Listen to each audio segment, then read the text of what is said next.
beyond the grave. If love found my soul worth dying for, how wonderful, how glorious, our Savior's God. Meus irmãos, essa semana nós estamos comemorando a Páscoa, né? A Páscoa ela é como se fosse a Copa do Mundo para o cristão. É um feriado extremamente importante para nós.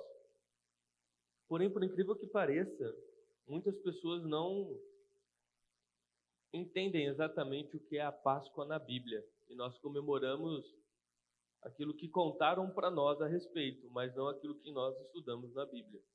Isso se acontece também em outros temas, né? Por exemplo, oração é um tema que nós julgamos ser um tema que todos conhecem, só que quando você vai perguntar de fato sobre orações, as pessoas têm muitas dúvidas. Por isso que hoje nós vamos falar sobre Páscoa, não é? E hoje é um dia especial para falar sobre Páscoa, porque hoje nós temos a Santa Ceia, que nós vamos comemorar aqui, celebrar junto a ceia. E hoje você vai entender qual é a ligação que existe entre a Páscoa e a ceia, tá? Nós vamos pregar hoje de uma forma um pouco diferente do que eu estou acostumado, né? Então vocês provavelmente vão sentir essa diferença. Em alguns momentos você vai perceber que vai se parecer um pouco mais com a escola bíblica dominical, tá? Com uma aula. Não é como nós costumamos fazer, então se alguém estiver nos visitando, né, estou dizendo, mas eu acho que é importante fazer dessa forma para que fique bem claro aquilo que tem que ser dito hoje, tá bom? Então, nós vamos começar lá em Êxodo, na história de José. A Bíblia nos conta a história de José. José era um menino, um sonhador, e ele sonhava tão alto que os irmãos dele tiveram grande inveja da vida dele. Ciúmes, por conta do amor também do pai por ele. E os irmãos fizeram um plano para matá-lo. Olha que história de família linda, hein? Os irmãos, por inveja, por ciúmes, fizeram um plano para matar o outro irmão. Na hora que foram fazer o plano, desistiram e decidiram não matá-lo, mas vender ele como escravo. Então ele foi vendido como escravo e contaram para o pai que o filho havia sido morto. Imagina o pai ficar sabendo que o filho foi morto, mas na verdade o filho está vivo, só que ele foi vendido como escravo. Olha isso. E assim foi. Esse garoto foi vendido como escravo e ele foi para a área ali do Egito. E aqui, claro, eu vou resumir absurdamente a história de José. Várias coisas aconteceram ali no Egito, várias situações providenciadas pela parte de Deus, e ele acabou se tornando governador de todo o Egito. Então, acima dele só havia o faraó, não é? Que era o título do homem mais poderoso do Egito. Então, veja, o garoto que chegou como escravo, foi vendido como escravo pelos seus irmãos, se tornou um governador no Egito. O tempo passou, os irmãos provavelmente achavam que ele de fato havia morrido. O pai estava com a versão da história de que ele havia sido morto, mas José estava vivo lá no Egito como governador. O tempo passou, até que veio uma grande fome sobre a terra. E os povos foram buscar alimento no Egito. E entre esses povos, esses lugares, a família de José foi até o Egito buscar alimento também. Quando eles chegam lá, José reconhece eles, mas eles não reconhecem José. É aquela velha história, né? Quem bate esquece, quem apanha nunca esquece, né? Então, os irmãos não reconheceram, mas José, na hora, reconheceu os irmãos. E essa é uma das histórias que eu mais gosto na Bíblia, porque eu começo a pensar qual foi o sentimento de José, não é? Mas vai se desenrolando esse drama, até que José não aguenta e ele se revela, ele fala quem ele é para os irmãos. Eu sou José, aquele que vocês venderam, o irmão. Com certeza a família dele ficou em pânico, né? Porque agora ele era governador. Uma palavra dele, um estalo de dedo, as cabeças ali iriam literalmente rolar. Não é? Mas contrariando tudo isso e até nosso desejo de vingança, movido ali pelo Espírito Santo de forma sobrenatural, José exerce o perdão. Ele perdoa seus irmãos.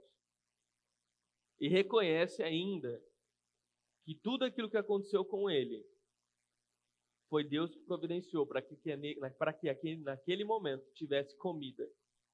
Para que aquele momento que a terra estava passando fome, ele estivesse ali para providenciar isso.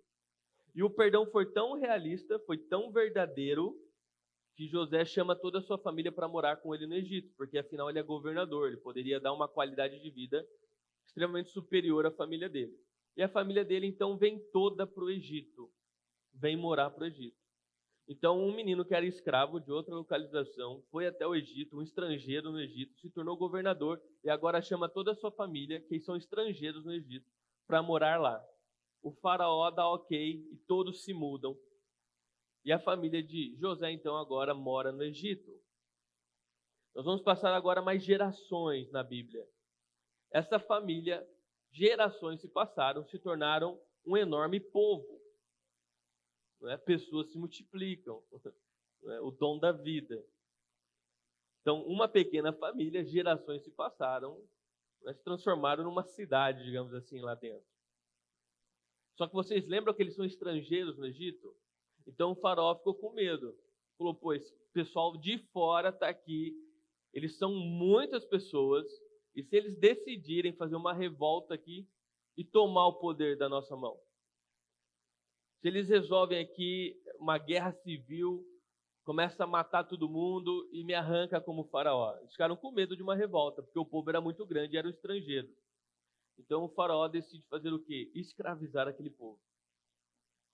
Então o povo de Deus é escravizado no Egito.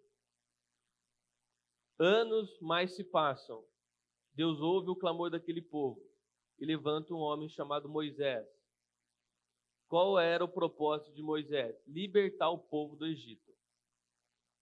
E ele fez isso, Deus fez isso através dele, através das 10 pragas. Não é? Aqui, acredito que a grande maioria de vocês conhece a história das 10 pragas, porque até quem não é cristão conhece. Né? Afinal, temos até novela já a respeito disso. E Deus, então, ele vai mandar 10 pragas para a terra do Egito, para que o povo seja liberto. Só que antes de mandar as pragas, Deus dá uma instrução, algumas instruções. A primeira instrução é que o povo deveria separar um cordeiro sem doença, um cordeiro perfeito. E eles iriam sacrificar esse cordeiro e comer a carne desse cordeiro. O sangue do sacrifício desse cordeiro deveria ser passado nas portas da casa deles. Porque se vocês se lembram, uma das pragas é que haveria a morte de todos os primogênitos no Egito. E a morte só não alcançaria a casa que tivesse a marca desse cordeiro que foi morto na porta. E também fala a respeito, não é, do pão sem fermento, porque tudo aconteceria muito rápido, e da erva amarga, que simbolizava a vida amarga que eles tinham como escravos. Essas foram as instruções que Deus deu. E nós vamos ler aqui Êxodo 12. Êxodo 12, 11. Estas são as instruções para quando fizerem a refeição. Vocês estão percebendo que aqui, esse momento se trata de uma refeição. Estejam vestidos para a viagem, de sandália nos pés, cajado na mão. Façam a refeição apressadamente, pois essa é a Páscoa do Senhor. Essa é a Páscoa do Senhor. Nessa noite passarei pela terra do Egito e matarei todos os filhos mais velhos e todos os primeiros machos dentre os animais na terra do Egito. Executarei juízo sobre todos os deuses do Egito, pois eu sou o Senhor. Mas o sangue nos batentes da porta servirá de sinal e marcará a casa onde vocês estão. Quando eu vir o sangue, passarei por sobre aquela casa. E quando eu ferir a terra do Egito, a praga da morte não tocará vocês. Este dia é um dia que deverá ser recordado todo ano, de geração em geração. Vocês o celebrarão como festa especial para o Senhor. Essa é uma lei permanente. Vamos parar aqui. Aqui nós estamos falando do povo de Deus. Então, o Antigo Testamento, basicamente, Deus cria um povo lá com Abraão. Vem vindo as gerações, vem a geração de José, e aqui todo esse povo cresceu. E Deus está dando uma ordem para esse povo, que era o povo dele. E qual é a ordem que Deus dá? Deus institui uma lei, que é a lei da Páscoa, digamos assim. O que é a Páscoa? É essa refeição. Quais são as instruções? Pão sem fermento, erva amarga, um cordeiro sem defeito. Em outra parte do texto, que eu não vou ficar lendo o texto todo aqui, diz que esse cordeiro, quando fosse sacrificado, não podia ter os ossos quebrados. E o sangue do sacrifício desse cordeiro deveria ser passado nas portas, para que aquele povo fosse salvo da morte. E termina dizendo que este dia deverá ser comemorado todos os anos, de geração em geração, por este povo. E fala que esta é uma lei permanente. Essa é a Páscoa do Senhor. Alguém aqui está comemorando a Páscoa comendo pão sem fermento e ervas verdes amargas? Então parece que a gente não está comemorando a Páscoa. Mas vamos continuar. Então, o que é a Páscoa que se iniciou em Êxodo? A Páscoa é uma aliança que Deus fez com o povo de Israel, que livrou eles da morte. E este dia deveria ser celebrado todos os anos, onde de geração em geração o povo se lembraria como Deus, através do sangue de um cordeiro sem defeito, livrou todo aquele povo da morte. Então veja, nós não estamos comemorando dessa forma, e nem deveria. Por quê? Porque essa é uma lei que foi dada para aquele povo. A não ser que tenha algum judeu aqui, cristão, nós não fazemos parte daquele povo. E a lei é para eles. Então onde que entra a Páscoa para nós? O que nós comemoramos de fato? Nós vamos sair de Êxodo agora, e nós vamos dar um pulo na Bíblia até Mateus, onde o ministério de Jesus já havia se iniciado e, na verdade, já estava no final. E nós temos Jesus, dias antes de ser sacrificado, com os discípulos, e eles estavam comemorando a Páscoa. Então, Jesus, dias antes de ser morto, crucificado, ele estava comemorando a Páscoa com os seus discípulos. E você pode ler isso comigo em Mateus 26. Mateus capítulo 26, versículo 17.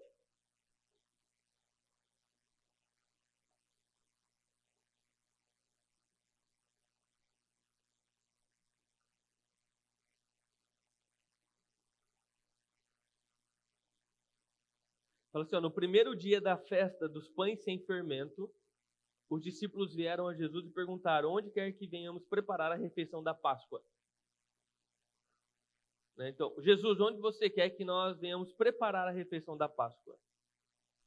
Versículo 19. Então os discípulos fizeram como Jesus havia instruído e ali prepararam a refeição da Páscoa. Ou seja, Jesus deu as instruções para que fosse preparada a refeição, porque a Páscoa se tratava de uma refeição que era feita onde eles se lembravam do que aconteceu com eles no passado.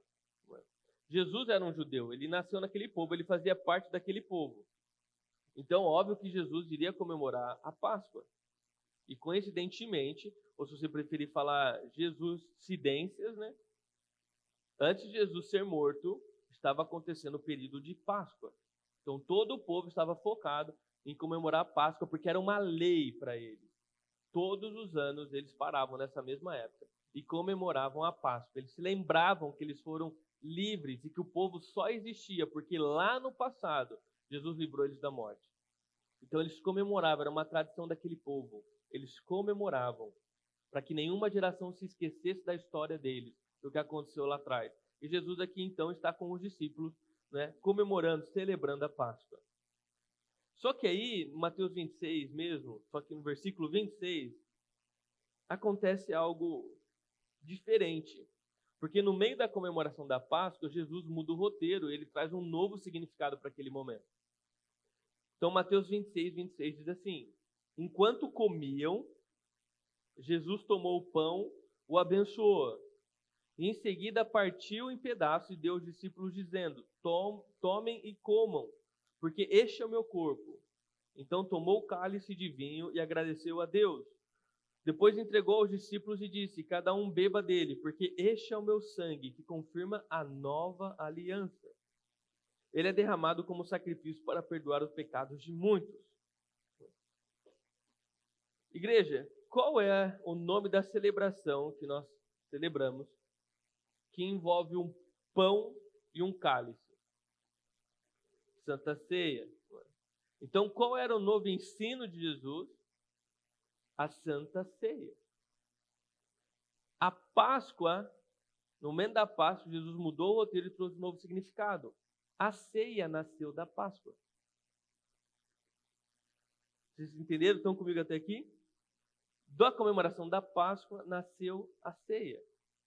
Então vamos lá. Ó. Eu falei para vocês muitos momentos parecia a escola dominical, mas é necessário, irmãos, porque é inadmissível cristãos estão há anos dentro da igreja não saberem o que estão comemorando.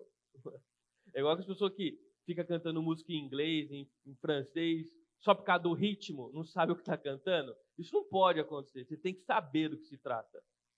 Você tem que saber do que se trata. Até porque como que você vai pregar o evangelho se você não sabe o que você comemora? Então nós vamos aqui passinho por passinho.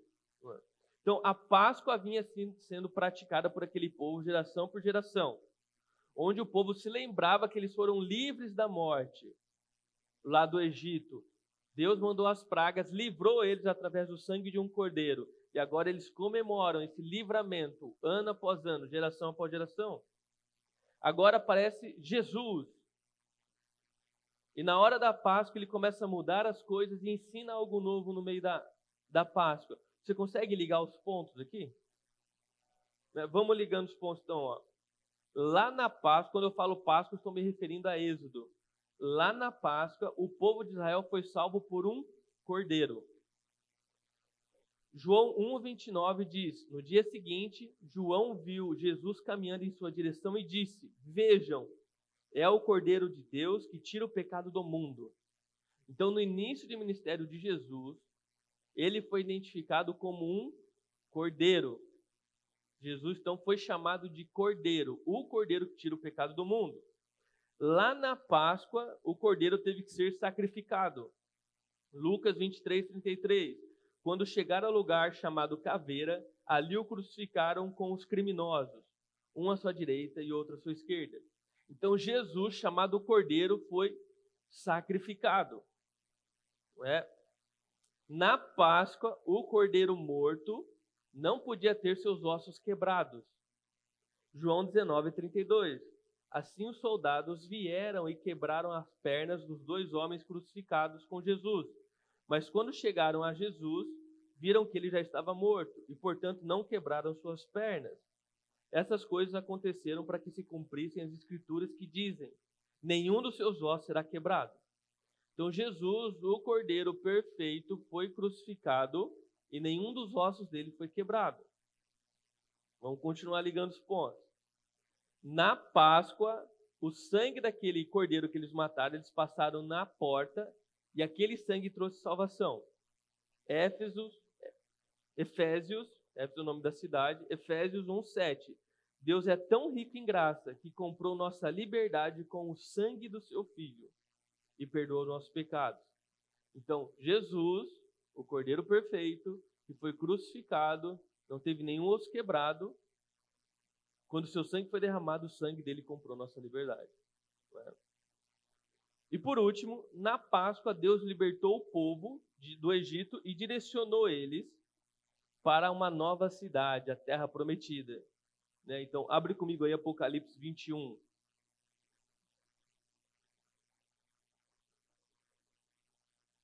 O último ponto aqui nós vamos ler juntos.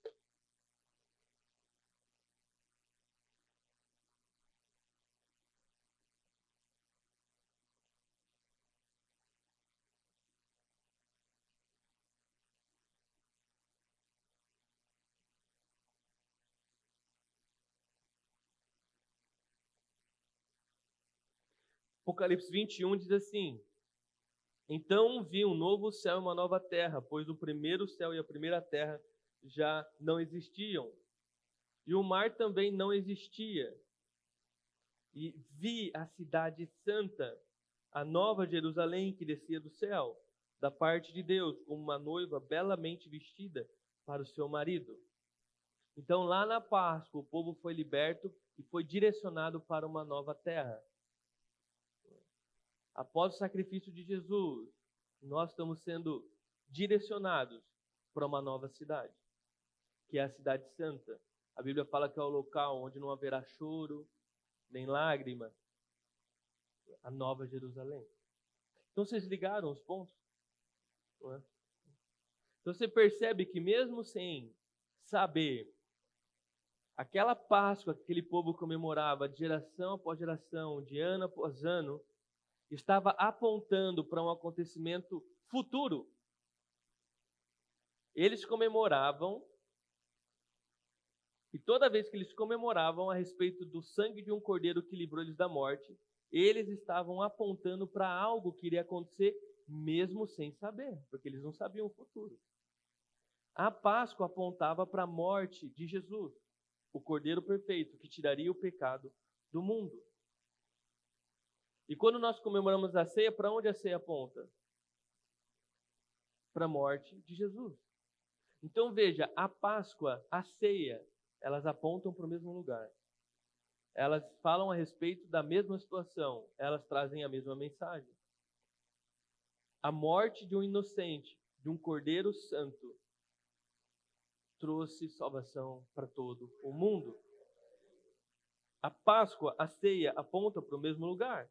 Então eu imagino Jesus lá sentado na mesa com aqueles discípulos, eles, não é, comemorando a Páscoa. E claro que a Bíblia não fala isso, irmão. Eu estou falando que eu imagino. Né? Eu imagino Jesus assim. Eles não fazem ideia. Não é? Eles não fazem ideia que este livramento que eles estão comemorando aqui está prestes a acontecer, só que de forma definitiva agora. Eles não fazem ideia de que eu vou ser morto. E eu sou esse cordeiro. Eu sou este que dá a salvação verdadeira. Não é? Então, mesmo sem entender esse livramento que vocês estão comemorando, né? Jesus falando para os seus discípulos, ele vai acontecer. Ele vai acontecer.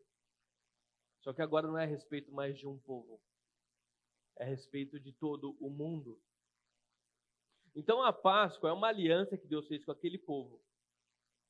Ela tinha um teor didático. Ela vinha para ensinar. Então, o que o povo tinha entendido através da Páscoa, que através de um sangue de um cordeiro, eles seriam salvos. Então, quando eles olhassem Jesus na cruz, Jesus chamado o Cordeiro Santo, nenhum osso quebrado, o sangue escorrendo, era para eles ligarem os pontos e falar, agora eu entendi. Essa é a salvação. Agora o nosso povo de fato foi salvo. Quando eles vissem Jesus falando, está consumado, eles entenderiam, estamos salvos. Era didático, era para ligar os pontos, não é? A Páscoa apontava para Jesus. Aliás, tudo aponta para Jesus. Tudo é sobre ele. A Bíblia toda aponta para Jesus. Mateus 26, 28 diz assim, porque este é o meu sangue que confirma a nova aliança. Ele é derramado como sacrifício para perdoar o pecado de muitos. Então, toda a ceia, que aqui nós fazemos mensalmente, como é o prático na maioria das igrejas, nós lemos um texto que fala, né, da nova aliança. E o que é a nova aliança? Que você e eu participamos mensalmente.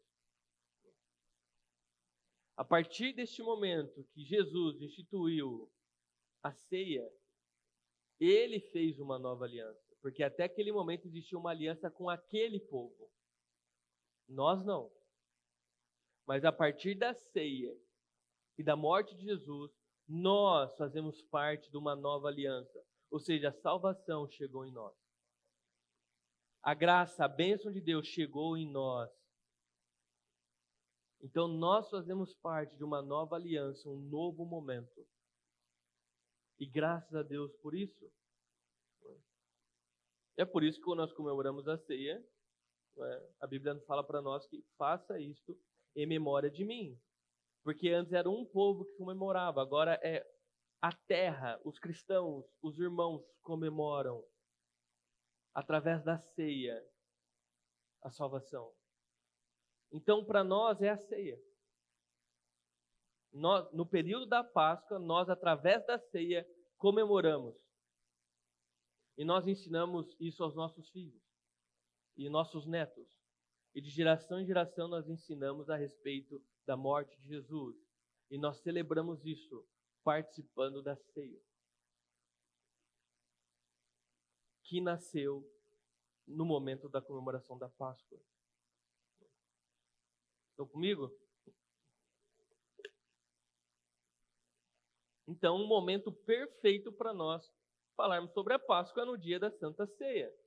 E agora você entende um pouco mais da ceia, a importância dela para nós, o motivo pelo qual nós comemoramos a ceia.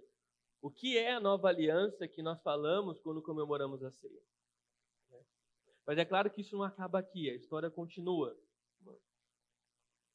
Jesus estava lá com os discípulos, comemorando a Páscoa, mas ele mudou. No meio da Páscoa ele deu um novo ensino, que é a Santa Ceia. Os discípulos deviam ter ficado, acho que ele esqueceu, ele se perdeu, porque era algo que era comemorado de geração em geração, tinha uma tradição, tinha uma sequência. Jesus de repente mudou isso, já ficaram confusos, as coisas foram acontecendo, de repente Jesus é preso, ele é julgado, condenado, e quando eles percebem, Jesus estava numa cruz sendo morto na frente deles. Ou seja, tudo deu errado, estava tudo bem. Em poucos dias, de tudo bem para tudo errado. A coisa saiu do controle. Acho que meio sem entender, chegou sábado, aquele silêncio absoluto. Jesus havia sido morto. Eu fico imaginando a frustração dos seguidores de Jesus. Dias atrás nós estamos comendo juntos. Agora ele partiu. E as promessas, e os planos, e tudo que nós tínhamos conversado, e tudo que ele havia prometido. Como assim aquele que havia prometido a vida foi morto? Como assim aquele que deveria ter mudado o mundo foi morto pelo mundo? Lucas 24, 6, 7 diz assim: lembre-se do que lhes disse Jesus quando ainda estavam com vocês na Galileia. É necessário que o Filho do Homem, ou seja, Jesus, é necessário que Jesus seja entregue nas mãos dos homens pecadores, seja crucificado e ressuscite no terceiro dia. Então veja, Jesus havia avisado que ele seria morto, mas ele também avisou que ele iria ressuscitar. Ele havia avisado. Porém, a realidade, quando a realidade bate na porta, né, parece que as promessas perdem força. Né? Quando nós nos vemos no meio de uma tempestade, nós não conseguimos mais enxergar um palmo na frente, a nossa fé deixa para amanhã. Não é? Então, esses discípulos estavam no meio de uma tempestade. Eles tinham depositado toda a fé, toda a esperança deles em Jesus. De repente, Jesus morreu. Eles viram Jesus morrer. Eles ouviram os testemunhos. Eles viram o sangue. A fé deles havia enfraquecido. Talvez de muitos ali até havia morrido. As promessas de Jesus não significavam tanto mais para eles. Porque agora ele morreu. Que promessa ele pode cumprir? Um misto de desilusão, fracasso, tristeza. Como eles podiam ter esperança vendo Jesus morto? Todos os planos deram errado. E hoje ocorre a mesma situação. Comigo, com você. Muitas vezes, como nós podemos manter a esperança, a fé, diante desse mundo corrompido, caído, diante da morte, da doença, das tempestades que chegam em nossas vidas. Porque muitos de nós, eu me coloco no bolo, obviamente, no meio do furacão, no meio da tempestade, parece que as promessas elas somem. E tudo que nós conseguimos ver é o problema, é o plano que deu errado. E a nossa fé se enfraquece. E tudo que Deus prometeu tudo que a Bíblia traz para nós, parece que nós nos lembramos, parece que nós nos esquecemos. As promessas que Jesus fez. Então veja, milhares de anos nos separam daqueles irmãos nossos em Cristo, mas nós vivemos as mesmas coisas. O mundo é mundo desde sempre. O mundo é mundo desde sempre. Assim como eles, nós também muitas vezes não conseguimos entender, vislumbrar como Deus está cuidando de todas as coisas. Como que esse problema que chegou até nós vai colaborar para o nosso bem.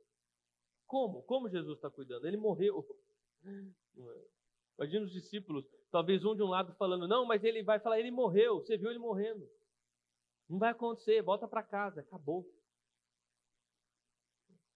Consigo imaginar Jesus morto, os discípulos olhando sem imaginar, cabeça baixa, os inimigos de Cristo comemorando, o barulho da comemoração e o silêncio deles saindo e contando para os outros. Eles começaram a se dispersar, cada um voltando para sua casa, o sonho acabou. Chegou o fim. Não tem mais esperança. Foi uma ilusão que nós tivemos. Mas veja, quando Jesus foi morto, ali parecia o fim. Parecia o fim. Para os inimigos, a comemoração, porque acreditaram que era o fim. Para os amigos de Cristo, a tristeza, porque acreditavam que era o fim. Mas foi justamente na situação que parecia ser o fim que o plano de Deus se cumpriu. Foi justamente numa situação que parecia ser o fim, no meio de tamanha tristeza, que a vontade de Deus foi estabelecida. Os planos dos amigos de Cristo, os nossos irmãos, deram errado.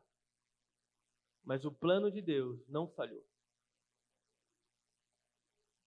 O plano de Deus continuava perfeito, sob controle, cada detalhe. Deus não é pego de surpresa. Que Jesus está nos mostrando, que a Bíblia nos mostra, que o problema de fato não está nas situações que nós enfrentamos na vida, por mais dolorosas que sejam, e são. E não espere nada diferente desse mundo. Aqui é assim. Mas o problema de fato não está nelas. O problema de fato está na falta de fé nas promessas de Cristo. Porque Ele nos alertou que seria assim. A Bíblia não falou que aqui nós teríamos aflições? A Bíblia não falou a respeito do dia mau? Das lutas? A Bíblia não falou do nosso inimigo que ruge, querendo nos tragar, dia e noite? Olha para Jesus. Ele sofreu, não sofreu? Ele é conhecido como o homem de dores. Por isso eu não gosto daquelas pregações triunfalistas, que é só vitória. Porque de fato é vitória, mas a vitória da cruz, não a tua vitória. A vitória não é você comprar um carro novo. A vitória não é a tua conta explodir. Muito embora Deus é generoso e nos abençoa dessa forma muitas vezes. Mas qual é a verdadeira vitória? A salvação. O coração transformado.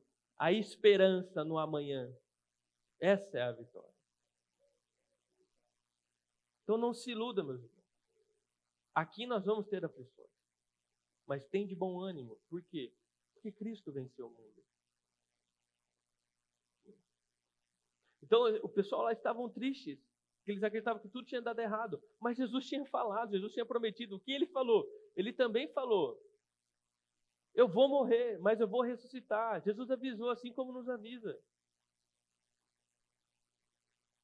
Ele nos avisou. Você consegue entender que a maior bênção que você poderia ter recebido, que a maior bênção que o mundo recebeu, ela nasceu justamente dos planos que deram errados?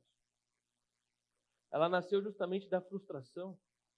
A maior bênção que você recebeu nasceu de um plano que deu errado. Talvez você esteja nessa situação que você está porque o teu plano deu errado. E o que acontece quando o plano dá errado? Porque você cria uma situação na tua cabeça. Então você sai preparado para enfrentar aquela situação. Dá errado. Então, além de ter dado errado a situação, agora você está em outra situação que você não tinha se programado. Então, além da frustração do plano que deu errado, você agora tem medo. Porque o medo vem quando você perde o controle das coisas. Você não tem mais o controle. Por isso que você está frustrado e com medo. Porque as coisas saíram erradas. Mas, irmão, o que a Páscoa, o que a Bíblia nos ensina? Não tenha medo. Quando os planos dão errados, é um ótimo lugar para um milagre acontecer. O que a Bíblia nos mostra? Quando o plano dá errado, Deus não errou. Por mais difícil que seja. Mas, de fato, todas as coisas cooperam para o nosso bem.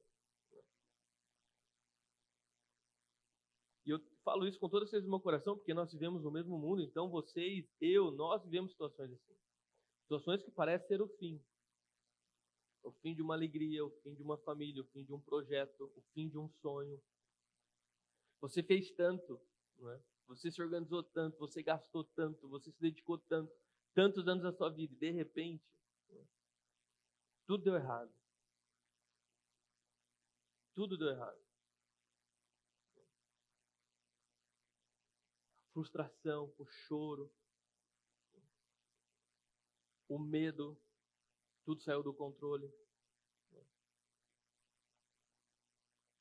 Irmão, qual é a mensagem da Páscoa? Qual é a mensagem, dentre várias, não é? Mas o sacrifício de Jesus, a morte dele, o que nos mostra? Justamente, não tenha medo. Não é o fim. Não saiu do controle. Jesus não foi pego de surpresa por aquilo que está acontecendo na tua vida, por mais doloroso que seja.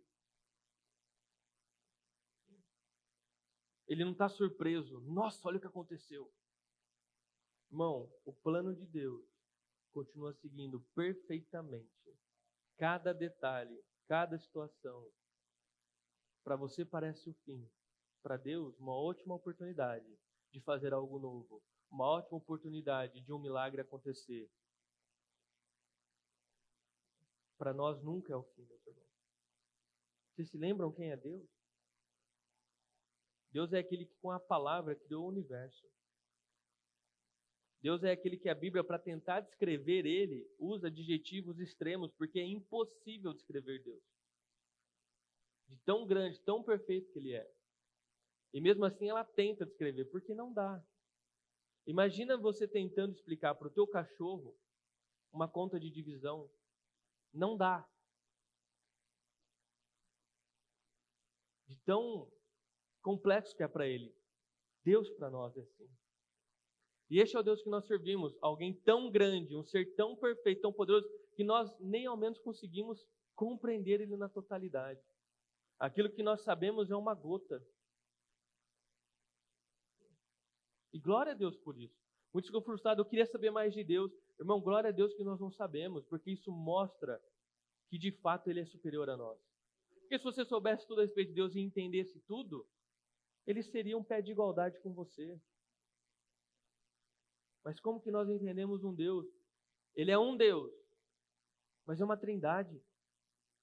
É três, é um? Não sei, não cabe na cabeça do ser humano. Ele é perfeito, mas o que é perfeito? Nós nunca vimos algo perfeito na vida. E o teu cérebro não cria nada, ele pega a referência de algo que ele já viu. Onde o teu cérebro viu algo perfeito? De onde veio a ideia de perfeito na humanidade? Se não existiu nada perfeito, não existe uma matéria perfeita.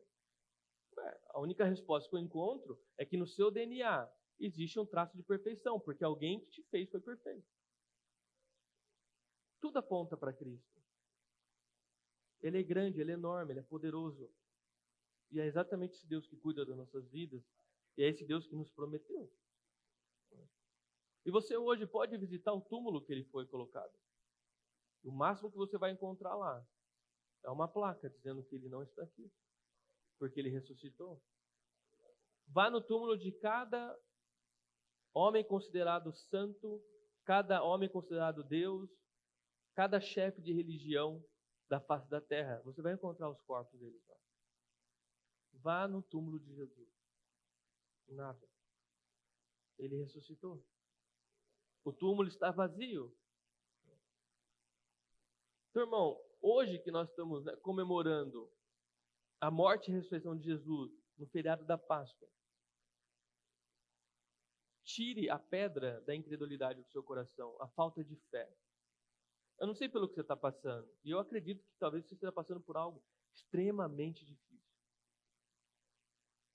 Mas eu quero que hoje você saia daqui com esperança, sabendo que nada sai do controle de Deus, e que se Ele permitiu, Ele vai dar força para você atravessar. Se Ele deu essa visão, Ele vai dar a provisão para você chegar do outro lado. Para que você se lembre de cada promessa e nunca se esqueça, não tem fim para nós. Aqui é um sopro. O que nos espera é muito maior. Então, o que nós estamos comemorando aqui? Não apenas o sacrifício, mas principalmente a ressurreição. Porque sem ressurreição, inútil seria a pregação. Se não houvesse ressurreição, inútil seria o sacrifício, irmãos. A ressurreição é o ponto alto para nós. Por isso que o feriado da Páscoa, onde nós comemoramos a ressurreição de Jesus, que eu falei, é a Copa do Mundo para nós. E sabe o que é mais louco nisso tudo? É que nós comemoramos isso todo mês.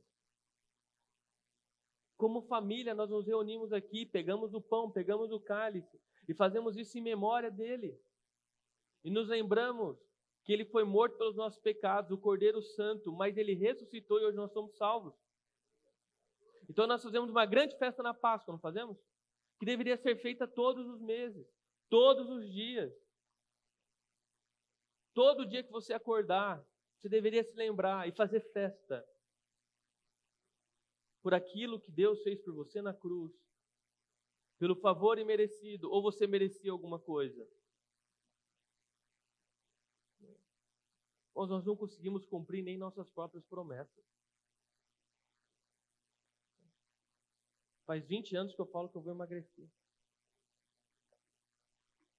E não ri não, porque com pequenas exceções você também já fez a promessa. Marquinhos até tentou me ajudar, coitado. Aqui tem um estúdio de treino, me ofereceu lá. Fui 2 dias. Mas eu vou voltar. Mas eu quero chegar, irmão, a gente não merece nada. O que você promete, você descumpre à tarde. Às vezes você se pega pensando em umas coisas que você fala, como que eu posso ser tão egoísta? Se colocar você de 1 ano atrás com você hoje, você discutiria com você mesmo.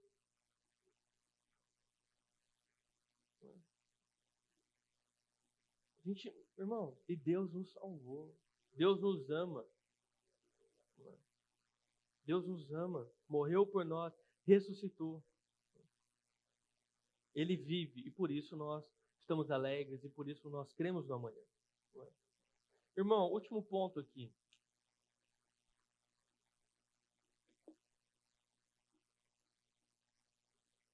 Como que nós devemos lidar, então, com a... Pulando para outro assunto, tá? Dentro do mesmo tema. A Páscoa comercial.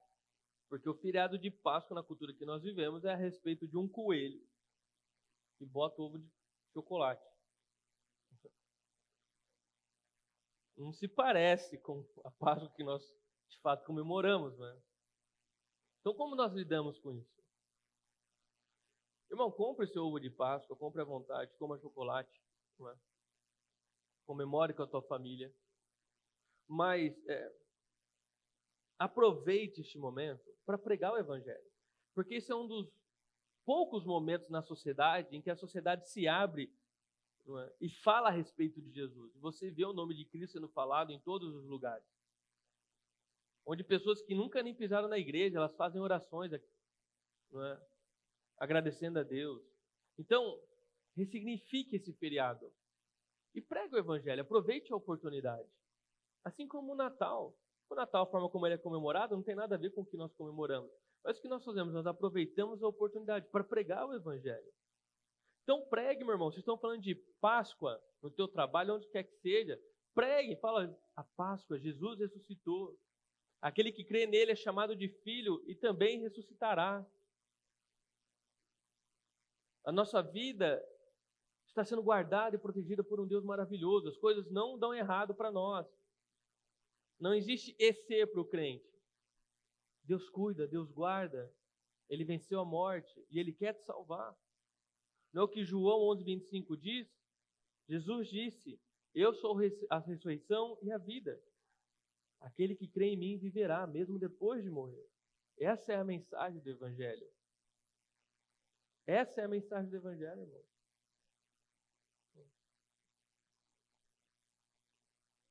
Pregue o Evangelho. Nós somos um povo que fomos salvos por Deus. E estamos sendo levados para uma nova cidade, para viver uma eternidade. Então veja, o contexto da Páscoa na Bíblia é um contexto complicado. É de muita injustiça, é da morte de um inocente. Não é? Os discípulos que amavam Jesus, assim como nós, estavam perdidos, sem esperança, eles não conseguiam enxergar um futuro para eles. E nada mais triste do que você perder a esperança de um futuro, de você acordar e não ver motivo pelo qual sair da sua cama. Assim eles se encontravam, tamanho era o problema. Mas quando tudo parecia perdido, os relatos que Jesus havia ressuscitado começou a chegar. E Jesus começou a aparecer para muitos. E visitou os discípulos.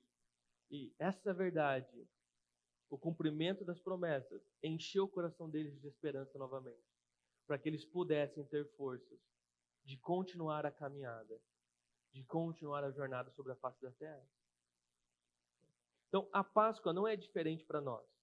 Ela nos lembra que Jesus ressuscitou e que nós podemos ressuscitar também. A Páscoa traz esperança para enfrentarmos o desespero da vida cotidiana, pois sua vida não é mais pautada por acontecimentos, por governo ou qualquer outra coisa, mas sim pelo maior acontecimento de todos os tempos. Jesus ressuscitou e hoje nós podemos provar parte deste poder que nos aguarda pela eternidade. Cristo diz, eu venci o mundo e vocês também venceram. Irmãos, no final está escrito que nós vencemos. Então, acalma o seu coração. Acalma seu coração. Não é o fim para nós. Essa situação que você está vivendo não é o fim. Não pegou Jesus de surpresa. Não quero diminuir a sua dor, porque aqui nós vamos passar por grandes problemas que vão trazer grandes dores. Mas eu quero que você se lembre que Deus está cuidando de cada detalhe. Amém? E para nós terminarmos aqui, os 3 pontos para que você reflita e pratique durante a sua semana. Ponto 1.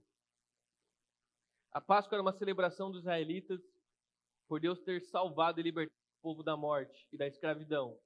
Jesus ressignificou ou ensinou um novo ensino, a Páscoa, nos ensinando a celebrar a ceia. E hoje nós a celebramos em memória da libertação da morte eterna e da escravidão do pecado que Jesus Cristo conquistou por nós na cruz.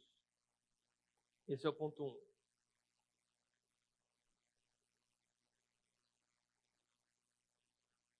Dois, a Páscoa nos traz esperança que mesmo que aos nossos olhos tudo esteja fora do controle, sabemos que na verdade existe um Deus que está cuidando para que tudo colabore para o nosso bem. E 3, volta no 2, só está tirando foto ainda, por favor.